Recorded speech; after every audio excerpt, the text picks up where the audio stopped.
Hello everyone. तो इस video में जो टॉपिक हमें कवर करना है वो है पर्यावरण एवं जैव विविधता।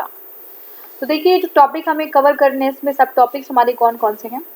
भारतीय जीनोम मैपिंग, नगरीय उष्माद्वीप, अफ्रीका मूल के चीतों को भारत में लाने की अनुमति, H9N2 विषाणु, प्रवासी जीवों के संरक्षण पर कॉन्फ्रेंस ऑफ पार्टीज, उड़ीसा के डॉल्फिन की वार्षिक गणना, वैश्विक वायु गुणवत्ता रिपोर्ट, होमो इरेक्टिस, पर्यावरण टिप्पणियां। तो ये सारे टॉपिक्स हमें कवर करने हैं, ज्यादा टॉपिक्स नहीं है पर्यावरण में। चलिए स्टार्ट करते हैं। हमारा जो पहला टॉपिक है वो है भारतीय genome mapping, mapping of Indian genome. क्या है देख लेते हैं। फरवरी 2020 में केंद्र सरकार ने भारत की आनुवांशिक विविधता जेनेटिक डाइवर्सिटी का नक्शा बनाने के लिए भारतीय जीनोम मैपिंग परियोजना को मंजूरी दे दी है। ठीक है, किसके लिए? भारत की आनुवांशिक विविधता जेनेटिक डाइवर्सिटी का नक्शा बनाने के लिए, उसकी मैपिंग करने के लिए। तो देखिए इस परियोजना को जीनोम इंडिया प्रोजेक्ट के नाम से जाना जाता है। तो देखिए क्या है जीनोम इंडिया प्रोजेक्ट। यह project centre for brain research द्वारा, कौन सा? सेंटर फॉर ब्रेन रिसर्च के द्वारा बेंगलुरु स्थित Indian institute of science IISc का एक स्वायत्त संस्थान है तथा लगभग 20 अन्य प्रमुख संस्थानों के नोडल बिंदु के अंतर्गत शुरू हुआ है। इसमें से प्रत्येक संस्थान जीनोम के नमूने एकत्र करने, गणना करने और फिर शोध करने में अपना काम कर रहे हैं। ठीक है, इसका उद्देश्य क्या है? देखिए उद्देश्य ये है कि विविधता से जो हमारा भरा देश है भारत, अंततः भारतीय संदर्भ जो भारत है, भारतीय संदर्भ में रेफरेंस जीनोम की ग्रिड का निर्माण करना है। ठीक है, जीनोम की ग्रिड का निर्माण करना है जो पूरी तरीके से बीमारियों और लक्षणों के प्रकार और विविधता को समझने में मदद करेगा। तो ये हमारी जीनोम मैपिंग किसमें हेल्प करेगी? बीमारियों और लक्षणों के प्रकार और उसकी विविधता कितनी है उसको जो है समझने में मदद होगा। ठीक है, देखिए यदि पूर्वोत्तर में एक विशिष्ट बीमारी के फैलने की प्रवृत्ति है तो उस क्षेत्र में सार्वजनिक स्वास्थ्य की रक्षा की जा सकती है। ठीक है ना, अगर पूर्वोत्तर में या हमारे नॉर्थ ईस्ट में अगर कोई बीमारी फैलने की प्रवृत्ति है तो उस क्षेत्र के सार्वजनिक स्वास्थ्य की रक्षा की जा सकती है। ठीक है, इससे क्या हुआ, किसी एरिया में कोई डिजीज है तो अगर हम जीनोम मैपिंग हमारी जो है की हुई है तो हमें ये समझ में आ जाएगा कि हमें किस तरीके से कौन से स्टेप लेने हैं कि इस डिजीज को हम इरेडिकेट कर पाए। ठीक है, उसको हम खत्म कर पाए। अब देखिए चुनौतियां क्या है जो परियोजना के सामने। देखिए चिकित्सा नैतिकता, यह परियोजना वैश्विक स्तर पर एक विवादित विषय बन गई है। आनुवंशिकता से संबंधित मामले में विवाद का विषय रहे हैं जो हेरिडिटरी है, जो या जेनेटिक्स है, जो वो क्या है, एक जो है डिबेट का जो है सब्जेक्ट है। यह कोई नई घटना नहीं है। ठीक है, संयुक्त राज्य अमेरिका में जो हमारी विश्वविद्यालय हैं कुछ MIT जैसे हैं, इसमें छपी एक रिपोर्ट के अनुसार चीन और जापान में कुछ डॉक्टरों ने निजी तौर पर, कहाँ पे? चीन और जापान में कुछ डॉक्टरों ने निजी तौर पर आनुवांशिक उत्क्रमण के क्रम में छेड़छाड़ की थी। और इसी क्रम में चीन के शेंजन में एक चिकित्सा वैज्ञानिक द्वारा विश्व के पहले जीन एडिटेड शिशु, ठीक है, वर्ल्ड के पहले जीन एडिटेड शिशु को निर्मित किया था। कहाँ पे? शेंजन में, चाइना के शेंजन में। अब देखिए अगर जेनेटिकली जो है एडिटेड, अगर जेनेटिकली मॉडिफाइड अगर बेबी को हम जो है निर्मित कर रहे हैं तो क्या होता है कि कुछ चीज़ें हम बहुत तरीके से, जैसे हम कोई फाइल बना रहे हैं, हम उसको एडिट कर रहे हैं अपने अकॉर्डिंग, ऐसे ही बेबी में कोई चीज़ें हैं जैसे उसकी कॉग्निटिव एबिलिटीज़ हो गई, उसका कोई फिजिकल फीचर हो गया जो हमें अपने हिसाब से डलवाना है तो उसको हम उस जीन को हम एडिट कर देते हैं। वो क्रिस्पर टेक्निक होती है जिसमें हम उसको काट देते हैं और नए जीन को इंसर्ट कर देते हैं। ठीक है, तो ये जो है बिल्कुल एडिटेड बेबी होगा जिसको हम अपने अकॉर्डिंग बना लिए हैं। तो इसके बहुत सारे जो है इसके कॉन्सिक्वेंसेस भी हो सकते हैं। देखिए नेक्स्ट हमारा जो प्रॉब्लम है वो है डेटा स्टोरेज, डेटा और स्टोरेज। तो इस नमूने के संग्रह के बाद डेटा की एनोनिमिटी और इसके संभावित उपयोग और दुरुपयोग के सवालों को संबोधित करना होगा। ठीक है ना, अगर हमने जीन को जो है मैपिंग कर लिया है तो क्या है कि जो भी संस्था है, जो इंस्टीट्यूशन है जिसके पास, जिन्होंने जीन मैपिंग का काम किया, उनके पास बहुत सारे ऐसे डाटा होंगे तो मे बी उसका कभी मिसयूज भी हो सकता है। तो उसका क्या मतलब, उसको किस तरीके से हम सिक्योर रख सकते हैं और क्या गारंटी है, ये सारी चीज़ें जो है डिबेट का सब्जेक्ट है। डेटा को क्लाउड पर रखना समस्याओं से भरा हुआ है। इससे डेटा के स्वामित्व पर सवाल उठेंगे। गोपनीयता प्रश्न के समाधान से पहले जीनोम इंडिया प्रोजेक्ट लॉन्च करने में कई समस्याएं आ सकती हैं। ठीक है, पहली बात तो डेटा, है ना, उसके बाद उसकी गोपनीयता, उसको कैसे ये सारी चीज़ें जो है मैनेज होंगी। अब देखिए जीनोम मैपिंग है क्या। देखिए एक जीन के एक स्थान और जीनों के बीच की दूरी की पहचान करने के लिए उपयोग की जाने वाली विभिन्न तकनीकों को जीन मैपिंग कहते हैं। ठीक है, एक जीन के स्थान और जीनों के बीच की उचित दूरी, मान लीजिए कोई जीन है ये, ठीक है, एक जीन ये है और एक जीन ये है, तो होगा क्या कि जीनों के स्थान, जीन कहाँ पे लोकेट कर रहे हैं और जीनों के बीच की डिस्टेंस, दूरी क्या है, ये जो है हमें जानने में जीन मैपिंग हमें हेल्प करेगी। जीनोम में एक पीढ़ी के गुण का दूसरी पीढ़ी में ट्रांसफर करने की क्षमता होती है। ऑब्वियस सी बात है कि जो जीन होते हैं वो क्या होते हैं, हेरिडिटरी कैरेक्टर्स को one generation to other generation pass करते हैं, क्योंकि इसमें जेनेटिक कुछ कोड्स होते हैं, है ना, कुछ प्रोटीन्स होते हैं जिनके थ्रू जो है हमारे जो आपके कैरेक्टर्स होते हैं वो पास होते रहते हैं। लाभ क्या हो सकता है जीनोम मैपिंग का। देखिए जीनोम मैपिंग के जरिए व्यक्ति को भविष्य में होने वाली बीमारियों का पता लग सकता है।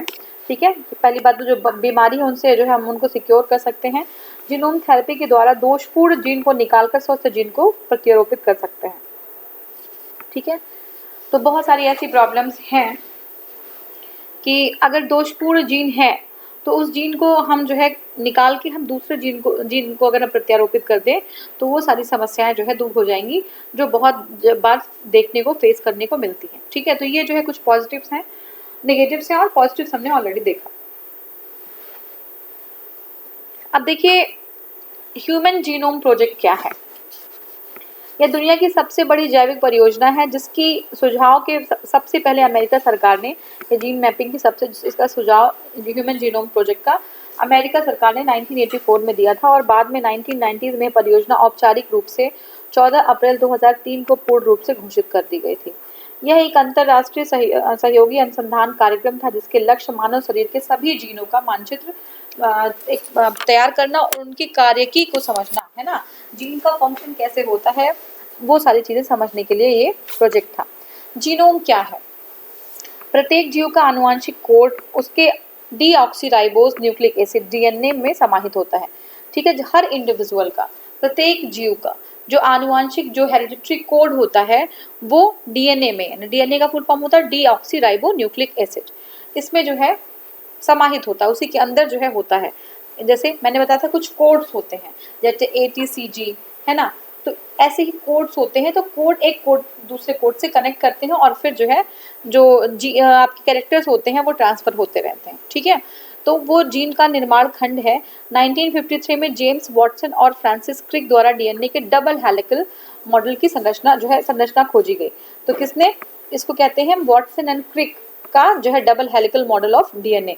ठीक है, तो कुछ ये ऐसे टाइप का होता है, ऐसे ऐसे करके होता है ना, और ये ऐसे करके, और ये जो है आपका डबल हेलिकल डीएनए, इसके बीच में ऐसे सीढ़ी नुमा जैसे स्टेयर्स होते हैं, तो इसी तरीके का कुछ ये होता है। ठीक है, तो देखिए अब जो है उनको जो है इसी के लिए 1962 में जो है नोबेल पुरस्कार भी मिला था। ठीक है, तो 1953 में जो है ये खोज की गई थी जीन की डबल हेलिकल जो हेलिकल डीएनए है, और 1962 में उनको जो है नोबेल पुरस्कार मिला था। जीन के संपूर्ण समूह को जीनोम कहते हैं। जो जीन है एक सिंगल जीन है और जीन का समूह जो होता है उसको जीनोम कहते हैं।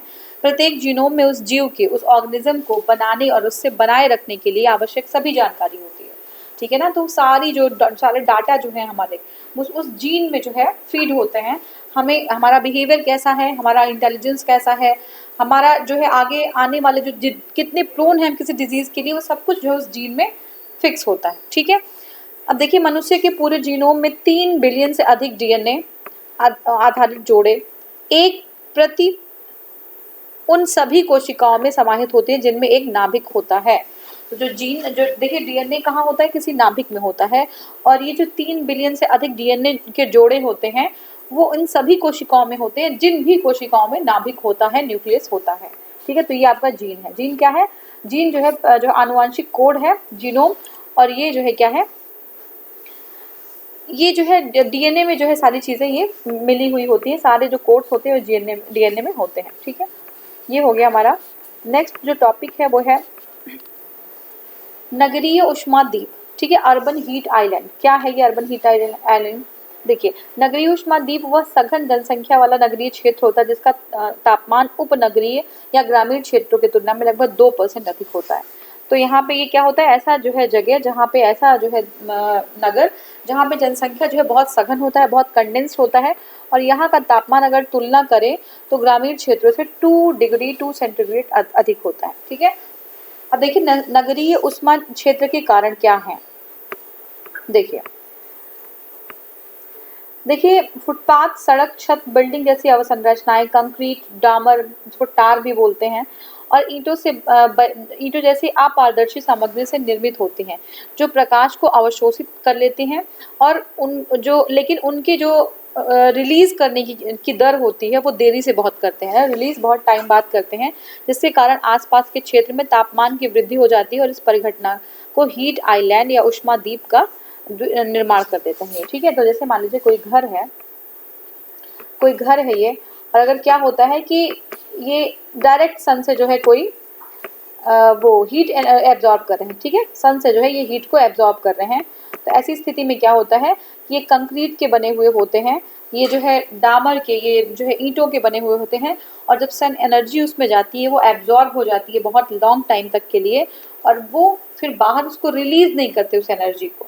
ठीक है, तो ऐसी स्थिति में वो बहुत टाइम तक हीट रहते हैं, गर्म रहते हैं, और अपना हीट वो एक जगह से दूसरी जगह ट्रांसफर करते रहते हैं। ठीक है, तो ये इससे क्या होता है कि ये जो है इस पूरी जो संकल्पना है, इस पूरी परिघटना को हम हीट आइलैंड का नाम देते हैं। ठीक है, देखिए इनकी जो ऊष्मा क्षमता है एवं तापीय चालकता ग्रामीण क्षेत्रों की तुलना में उच्च होती है, क्योंकि ग्रामीण क्षेत्रों में अधिक खुला स्थान होता है, पेड़ पौधे और घास पाई जाती हैं। पेड़ पौधे में वाष्पोत्सर्जन की क्रिया होती है, जबकि नगरों में इन क्रियाओं का अभाव होता है, अतः नगरों का तापमान अधिक हो जाता है। जैसे इसमें क्या होता है कि किसी वस्तु जो है किसी भी वस्तु का विकिरण को अवशोषित कर कर गर्म करने की क्षमता को उष्मा क्षमता हम कहते हैं। तो शहरों की उष्मा क्षमता जो होती है वो ज़्यादा होती है। ठीक है, उनकी तापीय चालकता भी ज़्यादा होती है। क्यों? क्योंकि गांव में अगर मान लीजिए कोई घर है, अगर मान लीजिए मिट्टी है, मिट्टी इतना तेज जो है उष्मा को अवशोषित नहीं करता, उतनी देर तक अवशोषित करके नहीं रख सकता। लेकिन अगर हम जो आपके ये सीमेंट की चीज़ें बनी हुई, जैसे आपका पत्थर है और जो है आपका ईंट है, ये सारी चीज़ें बहुत देर तक जो है उष्मा को अवशोषित की रहती है। दूसरी बात क्या होती है कि शहरों में ये अगर रिलीज भी करते हैं तो कोई कहाँ पे तो कोई जगह नहीं होती, कोई पेड़ पौधे नहीं होते हैं, और गांव में पेड़ पौधे होते हैं, वो उसको जो है एब्जॉर्ब कर लेते हैं और वाष्पोत्सर्जन की क्रिया होती है, उसके थ्रू वो जो है जो वो हीट होती है उसको रिलीज कर देते हैं। ठीक है, लेकिन जो है यहाँ पे ये चीज़ अभाव होता है, इसलिए यहाँ पे टेम्परेचर जो है इंक्रीज हो जाता है। देखिए नगरीय उष्माद्वीप का प्रभाव, क्या प्रभाव पड़ सकता है। नगरीय उष्माद्वीप के कारण नगरीय वायु गुणवत्ता में कमी आती है। ठीक है, क्या होता है, वायु गुणवत्ता में कमी आती है। दूसरा है नगरीय उच्च तापमान के कारण नगरीय उष्माद्वीप में उच्च तापमान पसंद करने वाली प्रजातियां तथा चींटियों जैसे कीड़े मकोड़े, छिपकली और जैकॉस का अतिक्रमण बढ़ जाता है। तो जो भी प्रजातियां हैं जो है हाई टेम्परेचर को पसंद करती हैं, ऐसी जो है प्रजाति जैसे चींटी, कीड़े, छिपकली, ये सारी जो मैंने बताई वो जो है उनका जो है वो इंक्रीज हो जाती है। ऐसी प्रजातियों को एक्टोथर्म कहा जाता है। एक्टोथर्म मतलब जो ज़्यादा टेम्परेचर में रह सकती हैं। अब देखिए नगरीय क्षेत्र में तापमान की वृद्धि से मानव और पशु दोनों के लिए स्वास्थ्य पर नकारात्मक प्रभाव पड़ता है ना। मानव और स्वास्थ्य दोनों, पशु दोनों पे होता है। तो लोग क्या करते हैं, लोग जो है आर्टिफिशियल चीज़ें यूज़ करना, एसी यूज़ करना शुरू करते हैं, है ना। बाहर कम जाते हैं, वो घर में दिन भर रहते हैं। तो एसी क्या होता है, ये भी सीएफसी गैस का एक स्रोत होता है। उससे हमारा एटमॉस्फेयर इंटर्न जो ओजोन होल है वो चीज़ें बढ़ जाती हैं। अब देखिए नगरीय उष्माद्वीप जो है आसपास के जल क्षेत्रों को भी प्रभावित करता है, जहाँ से गर्म जल शहर के सीवर नालियों से होता हुआ आपस की झीलों में पहुँचता है, आसपास की झीलों में चला जाता है, और इन जल स्रोतों से जल की गुणवत्ता को खराब कर देता है। ठीक है ना, तो जल की गुणवत्ता भी इससे खराब हो जाती है, जो तापन की प्रक्रिया है। अब नेक्स्ट हमारा है अफ्रीका मूल के चीतों को भारत में लाने की अनुमति। ठीक है, अफ्रीकन जो चीता है allowed to bring in India. क्या है, सुप्रीम कोर्ट ने 28 जनवरी 2020 को अफ्रीकी मूल के चीतों को नामीबिया से भारत के मध्य प्रदेश स्थित कूनो पालपुर वन्यजीव अभयारण्य में स्थानांतरित करने का अनुमति जो है दे दिया है। ठीक है, किसको दे दिया है, राष्ट्रीय टाइगर संस्करण प्राधिकरण। इंपॉर्टेंट क्या है इसमें इसमें इंपॉर्टेंट ये है कि अफ्रीकी मूल के चीतों को नामीबिया से भारत के मध्य प्रदेश, ठीक है, मध्य प्रदेश में कहाँ पे, कूनो पालपुर। तो चीता कहाँ से आ रहा है, अफ्रीका के नामीबिया से, और जा कहाँ पे रहा है, इंडिया में कूनो पालपुर, इंडिया में कूनो पालपुर वन्यजीव अभयारण्य, ठीक है, यहाँ पे जो है ले आने की अनुमति दे दी है हमारे सुप्रीम कोर्ट ने, ठीक है। अब देखिए अफ्रीका के चीतों को भारत की प्राकृतिक निवास क्षेत्र में स्थानांतरित करने की अनुमति भारत के लगभग विलुप्त हो चुके चीतों की चिंताजनक जनसंख्या को देखते हुए जो है उसको संज्ञान में लेते हुए किया गया, ठीक है।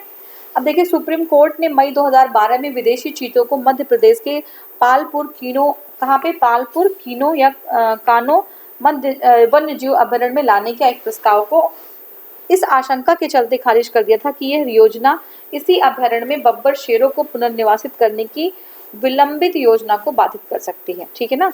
तो बब्बर शेरों को भी यहीं पे पुनर्निर्वासित करने की बात की गई थी, तो इसलिए खारिज कर दिया गया था कि ये जो पुनर्निर्वासन है ये जो है इसको बाधित कर सकता है। इसलिए ज्ञातव्य है कि जो हमारा अफ्रीकी मूल के चीते हैं उनको प्रयोगात्मक आधार पर सबसे उपयुक्त प्राकृतिक आवास क्षेत्र में पुनर्वासित किया जाएगा, ठीक है, जो सबसे जो है उपयुक्त क्षेत्र होगा वहीं पे पुनर्वासित किया जाएगा।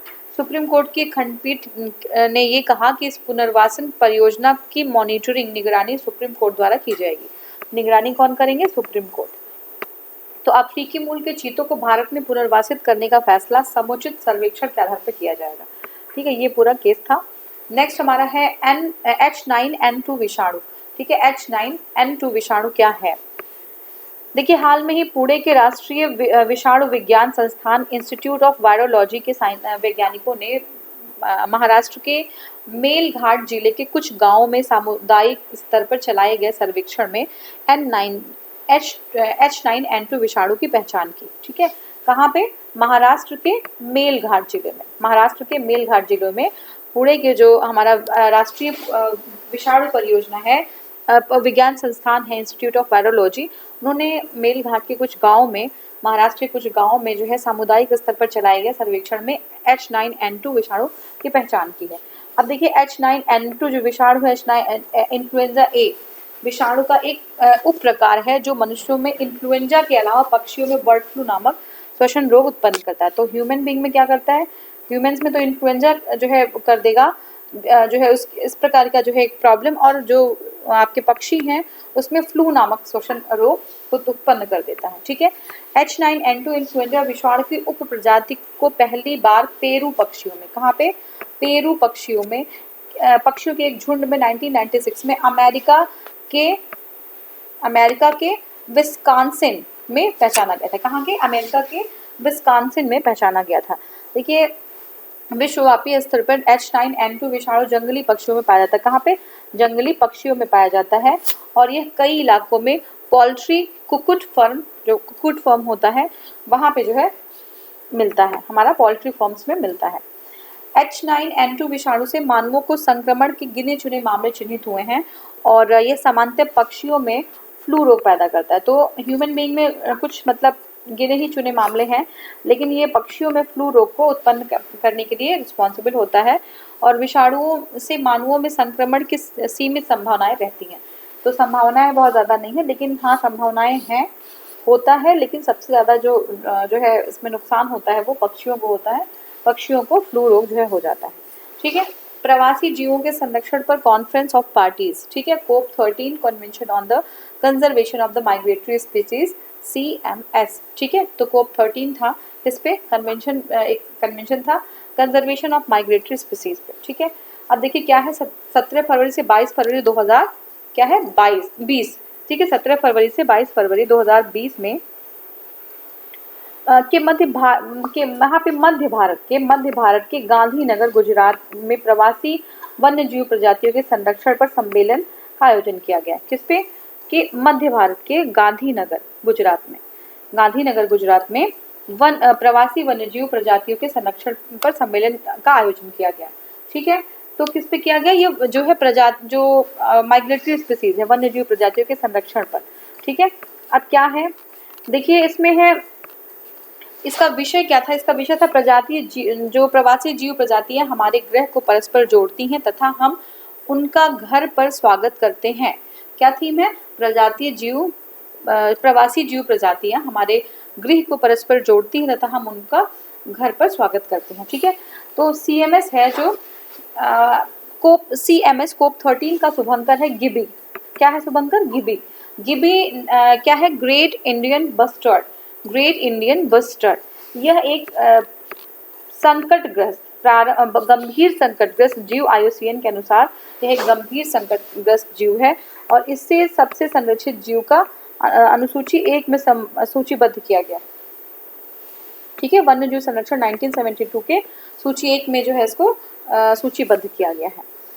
देखिए, संयुक्त राष्ट्र पर्यावरण कार्यक्रम UNEP के तत्वाधान में उनके समूचे दायरे में समावेशित देशों में प्रजातियां जो प्रवासी प्रजातियों को सुरक्षा प्रदान करने हेतु 1983 से प्रवासी जीव प्रजातियों के संरक्षण पर एक सम्मेलन लागू है। ठीक है, बॉन सम्मेलन के नाम से संदर्भित यह सम्मेलन, बॉन सम्मेलन किससे रिलेटेड है? प्रवासी जो पक्षियों के लिए, प्रवासी जीवों के संरक्षण, सतत उपयोग, उनके प्रवास क्षेत्रों के संरक्षण, ठीक है, प्रवास क्षेत्र के संरक्षण हेतु एक वैश्विक मंच प्रदान करता है और उन देशों को जहां से ये प्रवासी जीव गुजरते हैं तथा इसके दायरे रेंज में शामिल किए देशों को एकजुट करता है तथा समूची प्रवासी दायरे में अंतर्राष्ट्रीय स्तर पर समन्वित जो संरक्षण है उनके लिए न्यायिक अधिकार की स्थापना करता है। मतलब क्या है कि ये जहाँ से ये गुजरते हैं उनके दायरे में शामिल देशों को, जितने भी उस दायरे में जहाँ से ये गुजरते हैं उसको एकजुट करता है और पूरे जो जितने प्रवासी जो हैं आपके उसको अंतर्राष्ट्रीय स्तर पर एक जो है ऑर्गेनाइजेशन एक इस्टेब्लिश करता है और न्यायिक अधिकार भी स्थापित करता है। ठीक है, तो ये हमारा बॉन सम्मेलन है। आपको पता है बॉन सम्मेलन प्रवासी जीवों के संरक्षण पर जो है आधारित है। ठीक है, अब प्रमुख बिंदु क्या है देख लेते हैं। देखिए, प्रमुख बिंदु में ये है कि गणना के अनुसार गहिरमाथा में, कहाँ पे? गणना के अनुसार गहिरमाथा में कुल 62 डॉल्फिनों में 60 इरावदी प्रजाति की हैं तथा 2 बॉटल नोज डॉल्फिन शामिल हैं। तो गणना में अगर हम देखें तो क्या है, गहिरमाथा की ये ये जो है इसलिए तो ये चला गया था, दूसरा मैं उसमें टॉपिक ले गई थी। ठीक है, देखिए अब देखिए ये हम लोग पढ़ रहे हैं आपका ये माइग्रेटरी स्पीसीज के बारे में। मैं दूसरे टॉपिक को मैंने टच कर दिया था।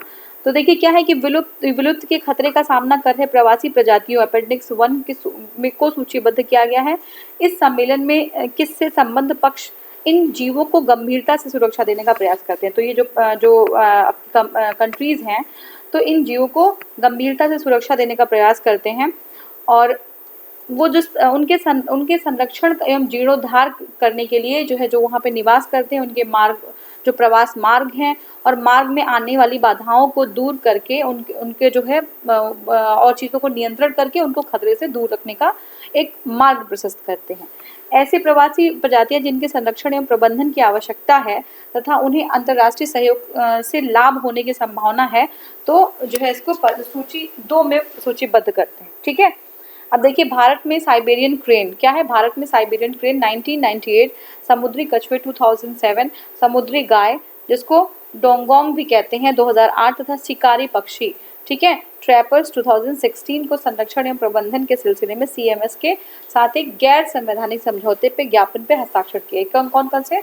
भारत के साइबेरियन क्रेन 1998, भारत में साइबेरियन क्रेन 1998, समुद्री कछुए, समुद्री गाय तथा शिकारी पक्षी के लिए जो है यहाँ पे CMS के साथ जो है समझौता किया गया है। उड़ीसा के डॉल्फिन की वार्षिक गणना ठीक है, annual census of dolphin in Orissa. देखिए क्या है कि उड़ीसा के गहिरमाथा कहाँ पे? उड़ीसा में गहिरमाथा समुद्री उद्यान में डॉल्फिनों की वार्षिक गणना है संपन्न हुई जिसमें पता चलता है कि इनकी संख्या गत वर्ष 126 से घटकर सिर्फ 61 रह गई। आप सोचिए बहुत ज़्यादा कम हो गई ये संख्या।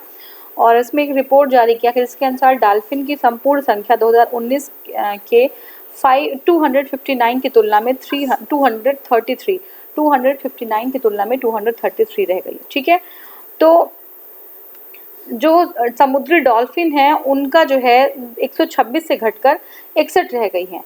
और जो 24 फरवरी 2020 को जो रिपोर्ट जारी गई है उसके अनुसार जो राज्य में डॉल्फिनों की संपूर्ण संख्या अगर टोटल संख्या देखें तो 2019 के तुलना में 2019 के कितना टोटल है 259 है, उसकी तुलना में 233 टोटल रह गई हैं। ठीक है, तो ये जो है डिक्रीज हुआ है। और इसमें देखते हैं, अभी ये मैंने कनेक्ट कर दिया था।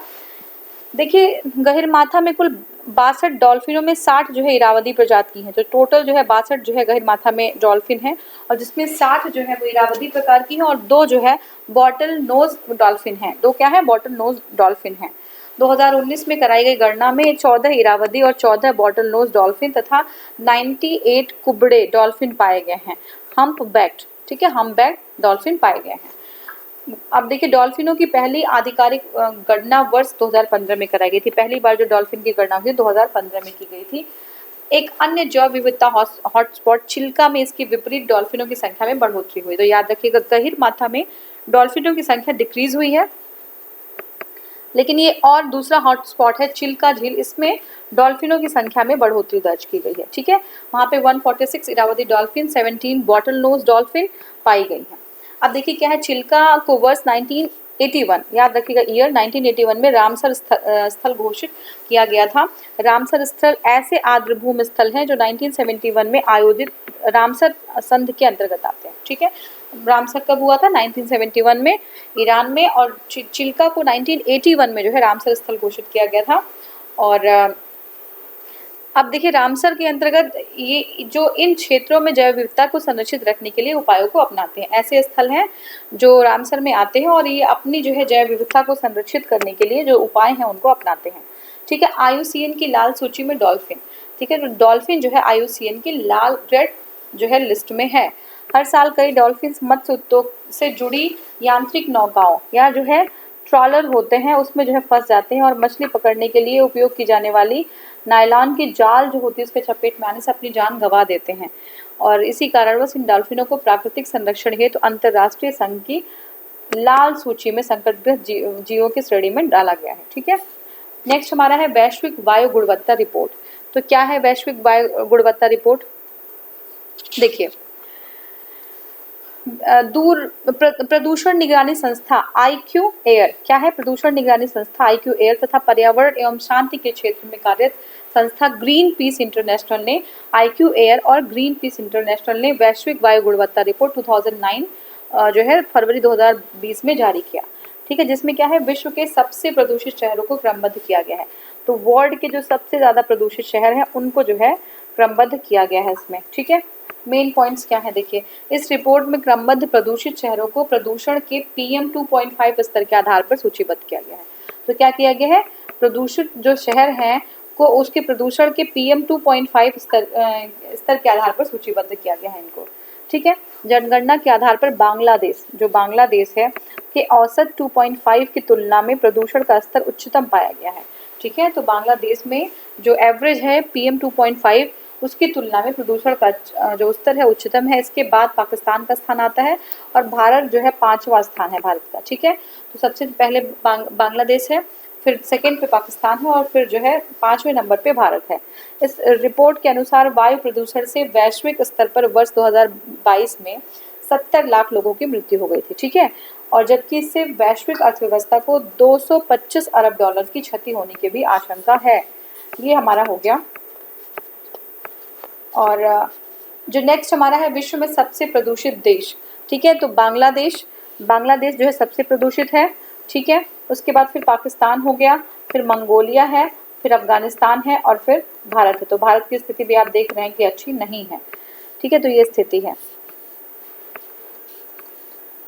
होमो इरेक्टस के बारे में देखते हैं। देखिए 2020 में नेचर पत्रिका, कौन सी पत्रिका? नेचर पत्रिका में प्रकाशित एक अध्ययन के अनुसार आधुनिक मानव होमो सेपियंस, ठीक है, जो हम लोग हैं वो होमो सेपियंस है, कि सबसे करीबी पूर्वज होमो इरेक्टस की, सबसे करीबी पूर्वज कौन है? होमो इरेक्टस की अंतिम उपस्थिति इंडोनेशिया के जावा द्वीप पर दर्ज की गई। तो होमो इरेक्टस जो है अंतिम रूप से इंडोनेशिया के जावा द्वीप पर जो है उनकी जो है प्रेजेंस देखी गई, मतलब हुई थी। ये हमें पता चला कि सबसे लास्ट में वो वहीं पे मिले थे। वैज्ञानिकों के अनुमान लगाया है कि यह प्रजाति इंडोनेशिया के जावा द्वीप पर सोलो रिवर के पास नगानडोंग नामक जगह पर मौजूद थी। कहाँ पे? नगानडोंग नामक जगह पर मौजूद थी। अब देखिए क्या है, वैज्ञानिक जो अध्ययन नगानडोंग जगह से मिले जीवाश्मों की कार्बन डेटिंग की है। तो वो जीवाश्म जो मिले हैं उसकी कार्बन डेटिंग की गई है, और इसमें होमो इरेक्टस की खोपड़ी और पैर की हड्डियों को भी उसका भी कार्बन जो है आपका डेटिंग किया गया है और पाई गई है खोपड़ी और हड्डियां। ठीक है, अब देखिए, हालांकि पूर्व के होमिनिन की तरह होमो इरेक्टस के जीवाश्म अफ्रीका में पाए जाते हैं। तो जो होमिनिन है, होमिनिन के जीवाश्म और होमो इरेक्टस दोनों के जीवाश्म अफ्रीका में पाए जाते हैं, किंतु माना जा रहा है कि लगभग 2 मिलियन वर्ष पहले होमो इरेक्टस अफ्रीका महाद्वीप से निकलकर यूरोप और एशिया में चले आए थे। ठीक है, तो 2 मिलियन वर्ष पहले ही अफ्रीका से वो लोग मूव करके यूरोप और एशिया में चले आए थे। देखिए, अभी तक वैज्ञानिक मानते थे कि प्रारंभिक मानव के पूर्वज लगभग 4 लाख वर्ष पहले पृथ्वी से विलुप्त हो चुके थे, लेकिन इन निष्कर्षों से पता चलता है कि लगभग जो है 1,17,000 से 1,08,000 वर्ष पहले भी नौगोंग डोंग में ये प्रजातियां मौजूद थी। ठीक है, तो हम लोग पहले 4 लाख मानते थे, लेकिन नहीं, ऐसा नहीं है। ये जो है अभी ज़्यादा जो है उसके आधे टाइम्स के पहले हमने देखा कि ये प्रजातियां मौजूद थी। होमो इरेक्टस होमो जो है क्या है, सीधा अपराइट मैन, होमो इरेक्टस को अपराइट मैन भी कहते हैं। और ये मानव जीन्स, ह्यूमन जीनोम, ह्यूमन जो है जीन्स हैं जो है ना, होमो ह्यूमन जीन जो है होमो की एक विलुप्त प्रजाति है। उल्लेखनीय है कि होमो इरेक्टस के शरीर का आकार आधुनिक मानव के समान था। ठीक है, जो होमो इरेक्टस है उसके शरीर का जो आकार है वो कैसा है, आधुनिक मानव के समान था। ठीक है, और यह आधुनिक मानव की तरह समान अंग व धड़ के अनुपात वाला पहला मानव पूर्वज था। इससे पता चलता है कि यह पेड़ की शाखाओं पर झूलने के बजाय अधिक खुले मैदानों में 2 पैरों पर चलता था। इरेक्टस था तो यानी कि ये सीधा खड़ा होकर चलता था। अब होमिनिन के बारे में देखते हैं, होमिनिन क्या है। देखिए, होमिनिन जो है प्राणी जनजाति होमिनिन और परिवार होमोनिड और क्रम प्राइमेट का एक सदस्य है। तो होमिनिन क्या है, जो जनजाति है वो होमिनिन है, परिवार होमिनिड है और क्रम है प्राइमेट, उसका एक सदस्य है। और वर्तमान में इनकी केवल एक प्रजाति होमो सैपियंस आधुनिक मानव मौजूद है। तो होमिनिन का एक स्पीसीज है जो होमो सैपियंस है, वही मौजूद है जो हम लोग हैं। ठीक है, होमिनिन शब्द का जो होमिनिन शब्द है उसका उपयोग मानव वंशावली के विलुप्त सदस्यों के संदर्भ के लिए सबसे अधिक बार किया जाता है। तो होमिनिन जो है जो हमारे एंसेस्टर्स हैं, ठीक है, मानव वंशावली के जो सदस्य जो विलुप्त हो चुके हैं उनके लिए होमिनिन का यूज होता है, जिनमें से कुछ अब जीवाश्म अवशेषों के रूप में काफी प्रसिद्ध है, जैसे होमो निएंडरस्थल, होमो इरेक्टस, होमो हैबिलिस, ऑस्ट्रेलियोपिथिकस की विभिन्न प्रजातियां। ठीक है, अब टिप्पणियां देखते हैं, पर्यावरण टिप्पणियां। ठीक है, फर्स्ट जो हमारा टिप्पणी है वो है मुक्तोश्री। क्या है मुक्तोश्री? हाल में ही पश्चिम बंगाल सरकार ने शोधकर्ताओं द्वारा खोजी गई चावल की नई किस्म मुक्तोश्री, किसके लिए? पश्चिम बंगाल सरकार के द्वारा शोधकर्ताओं द्वारा खोजी गई चावल की नई किस्म है मुक्तोश्री को आर्सेनिक प्रतिरोधी है। ये जो मुक्तोश्री क्या है वो आर्सेनिक प्रतिरोधी है। ठीक है, आर्सेनिक रेजिस्टेंट है। व्यवसायिक इसको व्यवसायीकरण की जो है अनुमति दे दी गई है। अब देखिए क्या है कि ये व्यवसायीकरण की अनुमति देने का मतलब क्या है। मुक्तोश्री जो है, देखिए मुक्तोश्री को IET, ठीक है, IET 21845 या 21845 के नाम से भी जाना जाता है। तो अगर आपका एग्जाम में मुक्तोश्री आता है और मुक्तोश्री के लिए इसको क्या नाम से जाना जाता है, तो आप बता देंगे कि IET 21845 के नाम से भी जाना जाता है। इसे पश्चिम बंगाल के कृषि विभाग के अंतर्गत लाने वाले राइस रिसर्च सेंटर चिंसुरा और राष्ट्रीय वनस्पति अनुसंधान संस्थान लखनऊ द्वारा संयुक्त रूप से विकसित किया गया है। पश्चिम बंगाल में भूजल में आर्सेनिक की जो पश्चिम बंगाल है उसमें जो है जो ग्राउंड वाटर है वहाँ पे आर्सेनिक की उच्चतम सांद्रता वाले राज्यों में एक जहाँ पे बहुत ज़्यादा उच्चतम सांद्रता है वो उसमें से पश्चिम बंगाल भी एक है, जिसके 7 जिलों के 83 ब्लॉक्स में आर्सेनिक का स्तर सामान्य से अधिक सीमा में है। ठीक है, तो क्या है कि भूमि जल और मिट्टी के द्वारा आर्सेनिक धान के माध्यम से खाद्य श्रृंखला में प्रवेश कर सकता है और करता ही है। ठीक है, तो WHO के अनुसार पेयजल में आर्सेनिक की मात्रा की अधिकतम सीमा 0.01 मिलीग्राम पर लीटर होना चाहिए। कितना होना चाहिए? 0.01 मिलीग्राम पर लीटर। तथा भारत के लिए आर्सेनिक की अधिकतम जो सीमा है 0.05 मिलीग्राम पर लीटर निर्धारित की गई है WHO के द्वारा। ये हमारा है। अब देखिए बढ़ता समुद्र जल स्तर और बांध, dams and rising sea level. तो क्या है कि अमेरिका में अमेरिकन मेट्रोलॉजिकल सोसाइटी द्वारा एक शोध पत्र को प्रकाशित करने की स्वीकृति दे दी गई है। इस शोध पत्र में दावा किया गया है कि जलवायु परिवर्तन के प्रभाव से होने वाली समुद्री जल स्तर में वृद्धि, जब जलवायु परिवर्तन होगा तो समुद्री जल स्तर में वृद्धि हो रहा है, उसको एक विशाल नॉर्दर्न यूरोपियन इनक्लोजर डैम, ठीक है, नॉर्दर्न नहीं है, नॉर्दर्न है, नॉर्दर्न यूरोपियन इनक्लोजर डैम, ठीक है, बनाकर संयंत्रित किया जा सकता है, ठीक है। तो इसको बनाकर संयंत्रित मतलब होता है कंट्रोल किया जा सकता है। अब नीड क्या है, NEED, नीड उत्तरी सागर के चारों तरफ दीवार जो है दीवारों से बना हुआ बांध है। इसके लिए दो प्रमुख बांध, जो पहला बांध है वो स्कॉटलैंड और नॉर्वे के बीच में, जिसके मध्य की दूरी लगभग 476 किलोमीटर, और दूसरा बांध कहाँ है, फ्रांस और इंग्लैंड के बीच में है, जिसके मध्य की दूरी लगभग 161 किलोमीटर है, ठीक है। अब क्या है कि समुद्री जल स्तर की वृद्धि को ये नियंत्रित के लिए यूरोप के 15 देशों के 25 मिलियन लोग का महत्वपूर्ण आर्थिक क्षेत्र की सुरक्षा की जा सकती है। तो ये जो है बांध बना के सुरक्षा करने की बात की गई है। नेक्स्ट हमारा है सूडान के हालात और वन्य जीव, ठीक है, सूडान के क्या हालात हैं और वन्य जीव की क्या स्थिति है देखते हैं। हाल के दिनों में सूडान की राजधानी खार्तूम के एक पार्क, सूडान की राजधानी क्या है, खार्तूम के एक पार्क के विशाल पिंजरे में 5 भूखे, बीमार, कुपोषित और कमजोर शेरों की तस्वीरें सोशल मीडिया में वायरल हुई।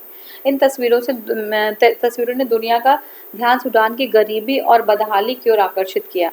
विदित हो कि जो सूडान है उसकी आर्थिक स्थिति वर्ष 2011 में दक्षिणी सूडान से अलग हो जाने के बाद चरमराने लगी, और क्योंकि तेल की जो संपदा है वो दक्षिणी सूडान को हस्तांतरित कर दिया गया था।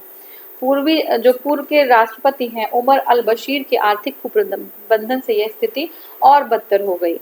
वर्ष 2018 में सूडान की मुद्रास्फीति दर दोहरे अंक में पहुंच गई। तो क्या है कि संयुक्त राष्ट्र संघ के अनुसार 4.3 करोड़ आबादी वाले सूडान में इस वर्ष करीब 93 लाख लोगों को वैश्विक मदद की जरूरत पड़ेगी, ठीक है। तो ये स्थिति है सूडान की। आर्कटिक वृत्त के ऊपर ओजोन परत का दिखा वृहद क्षेत्र, ठीक है। तो आर्कटिक जो वृत्त है उसके ऊपर अगर देखा गया है कि ओजोन का बहुत बड़ा जो है एक छिद्र दिखा है। उत्तरी ध्रुव पर इस वर्ष व्याप्त असामान्य ठंडे तापमान के कारण इसके ऊपर ओजोन परत के क्षय के एक विशाल आकार का छिद्र उत्पन्न हो गया है। तो ओजोन छिद्र हमारे लिए, ह्यूमन्स के लिए बहुत ज़्यादा डेंजरस होता है, बहुत ज़्यादा नुकसानदायक होता है। वो स्किन कैंसर को कॉज कर सकता है, जो अल्ट्रावायलेट रेज होती हैं और सीधे ह्यूमन बीइंग्स तक आ सकती हैं। तो इस क्षेत्र के निरंतर दक्षिण दिशा की ओर प्रसार और अग्रसर होने से उत्तरी अमेरिका, यूरोप और ग्रीनलैंड के दक्षिणी भाग की घनी आबादी वाले क्षेत्र पर सूर्य की हानिकारक पराबैंगनी किरणें का प्रतिकूल प्रभाव यहाँ के निवासियों के शरीर पर घातक जो है पड़ने की आशंका है, घातक असर पड़ने की आशंका है।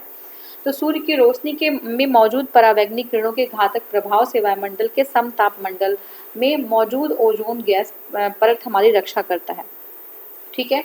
लेकिन ओजोन जो लेयर है वो हमारी, लेकिन होल होने की वजह से जो ओजोन है वो वहाँ नहीं रह गया, तो सीधे जो अल्ट्रावायलेट रेज हैं वो अंदर ह्यूमन बॉडी को नुकसान करेंगे। तो इस विशाल आकार के ओजोन छिद्र के बनने के पीछे उत्तरी ध्रुव में असामान्य रूप से ठंडे तापमान, ठीक है, क्या रीज़न है, उत्तरी ध्रुव में असामान्य रूप से ठंडे तापमान के कारण स्थित ध्रुवीय चक्रवात का बनना तथा मानव गतिविधियों से वायुमंडल में क्लोरीन तथा ब्रोमीन गैसों की मात्रा बढ़ने के लिए उत्तरदायी है, इसीलिए जो है ओजोन छिद्र हुआ है।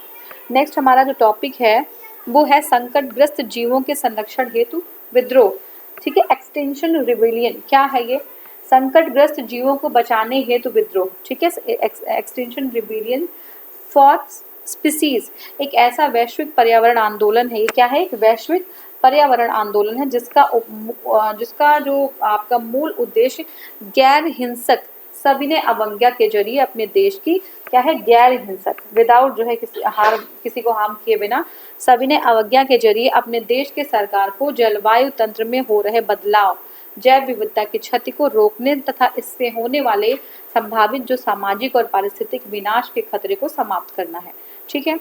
इसके लिए क्या होगा कि जो गवर्नमेंट है वो मजबूर होगी, विवश होगी कारागारक कदम उठाने के लिए। इस आंदोलन का नेतृत्व करने वाले समूह को स्वयं को संकटग्रस्त जीवों की रक्षा हेतु इसे एक तत्पर आंदोलन बताते हैं, ठीक है। अब देखिए 2018 में ब्रिटेन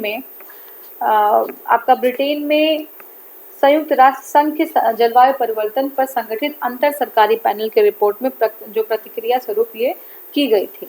ठीक है, तो ये जो कार्यकर्ता हैं समूह के, उन्होंने कैम्ब्रिज विश्वविद्यालय के ट्रिनिटी कॉलेज की लॉन में एक जो है भाग को क्षतिग्रस्त कर दिया था। और इस विद्रोही जो समूह है की प्रमुख मांगे हैं, कहा वहाँ सरकार द्वारा जलवायु एवं क्या मांगे हैं, सरकार द्वारा जलवायु एवं पारिस्थितिक आपदा घोषित करना और जलवायु परिवर्तन की समस्या को निवारण हेतु तो फौरन जो है कारागार कदम उठाना। इस आंदोलनकारी समूह के आलोचक इस समूह के समर्थकों को पर्यावरण कट्टरपंथी बताते हैं। जो आलोचक हैं उनको पर्यावरण कट्टरपंथी भी बताते हैं। ठीक है, नेक्स्ट हमारा है मियावाकी पद्धति। तो ये मियावाकी पद्धति है क्या? ठीक है, देखते हैं। देखिए, मियावाकी पद्धति की खोज जापानी वनस्पति वैज्ञानिक अकीरा मियावाकी, ठीक है, किसने? जापानी वनस्पतिक वैज्ञानिक अकीरा मियावाकी ने की है। तो देखिए, अकीरा मियावाकी जापान की प्राकृतिक आपदाओं और तटीय क्षेत्रों में मानव जनित गलतियों के कारण नष्ट हुई भूमि पर छोटे बागानों को बढ़ावा देने में कामयाब रहे हैं। ठीक है, इस पद्धति में शहरी और अर्ध शहरी क्षेत्रों को पर खाली पड़ी सरकारी भूमि, सरकारी कार्यालय परिसर, आवास परिसर, स्कूल परिसर और बैकयार्ड को छोटे बागानों में बदलकर शहरी नवीनीकरण को बढ़ावा दिया जाता है। तो क्या है, जो भूमि जो है जिस जहाँ पे कोई भी ऐसा प्लांट नहीं है, वो खाली पड़ा हुआ है, तो उन परिसर को, उन जो है कार्यालय को, उन भूमि को जो है उसमें वनीकरण को किया जाता है। अब देखिए, इस पद्धति में पौधों की वृद्धि 10 गुना तेजी से होती है। ठीक है, जिसके परिणाम स्वरूप वृक्षारोपण सामान्य स्थिति से 30 गुना अधिक सघन हो जाता है। जंगलों को पारंपरिक विधि से उगाने में लगभग 300 से 200 या 200 से 300 वर्षों का समय लगता है, जबकि मियावाकी पद्धति, जो जंगल है अगर हम नॉर्मली उनको उगाएं तो 200-300 साल लग जाते हैं, जबकि मियावाकी पद्धति से उनको केवल 20 से 30 वर्षों में ही उगाया जा सकता है। इस पद्धति की खासियत यह है कि इसमें स्थानीय जो प्रजाति के पौधों का जो है पौधारोपण किया जाता है। ठीक है, कोई एलियन जो है पौधा बाहर से नहीं लाते, जबकि जो स्थानीय पौधे हैं उन्हीं का पौधारोपण किया जाता है। ओजोन परत का सबसे बड़ा छिद्र बंद हुआ। ठीक है, तो एक तरफ छिद्र जो है हो रहा और एक तरफ छिद्र बंद हुआ। देखिए, 23 अप्रैल 2020 को यूरोपीय संघ के कॉपरनिकस क्लाइमेट चेंज सर्विस एवं कॉपरनिकस एटमॉस्फेयर मॉनिटरिंग सर्विसेज ने ओजोन परत के छिद्र के स्वतः होने की पुष्टि कर दी है। ठीक है, क्या है, यह छिद्र जो है आर्कटिक के ऊपर 1 मिलियन वर्ग किलोमीटर में फैला हुआ था। तो ये जो है स्वतः जो है वो ढक गया है ओजोन छिद्र, कहाँ पे था, आर्कटिक के ऊपर था, 1 मिलियन जो है वर्ग किलोमीटर में फैला हुआ था। ग्रेट बैरियर रीफ में सबसे व्यापक विरंजन। ठीक है, तो 2020 में ऑस्ट्रेलिया के ग्रेट बैरियर रीफ में वर्तमान तक सबसे व्यापक विरंजन और प्रवाल विरंजन का सामना किया है। जेम्स कुक यूनिवर्सिटी के द्वारा इस व्यापक सर्वेक्षण के अनुसार रिकॉर्ड जो समुद्री तापमान केवल 5 वर्षों में 2300 किलोमीटर के रीफ सिस्टम के तीसरे बड़े विरंजन का कारण बना है। क्या कारण बना है? समुद्री तापमान। ठीक है, जो ओशन टेम्परेचर, उसकी वजह से जो है कोरल रीफ्स जो है डेड हो रही हैं। और डेड क्या होती है कि जो कोरल्स होती हैं वो बहुत से जो कलर के जो कोरल्स होते हैं वो क्या होता है, डिस्ट्रॉय हो जाते हैं। सिर्फ वो खोल बचती है जो कैल्शियम कार्बोनेट की बनी होती है, बाकी कोरल्स डेड हो जाते हैं। तो इसी को विरंजन कहते हैं, कोरल ब्लीचिंग कहते हैं। मतलब ब्लीच हो जाना मतलब उसका कलर डिस्ट्रॉय हो जाना। तो कोरल मर जाते हैं तो कलर रह नहीं जाता है, और वो कोरल ब्लीचिंग या फिर जो है विरंजन कहते हैं, कोरल्स का विरंजन कहते हैं। तो ये पूरा हमने जो है आपका ये पार्ट जो था पर्यावरण का वो हमने कंप्लीट कर लिया। और नेक्स्ट जो हमारा टॉपिक होगा वो कोविड-19 पे होगा। ठीक है, तो कोविड-19 को हम नेक्स्ट वाले वीडियो में कवर करेंगे। और अगर आपको ये जो है वीडियो पसंद आ रहा है, अगर आपके लिए उपयोगी है, तो आप इसको चैनल को लाइक करिए, सब्सक्राइब करिए और शेयर करिए। Thank you so much for watching. Thank you.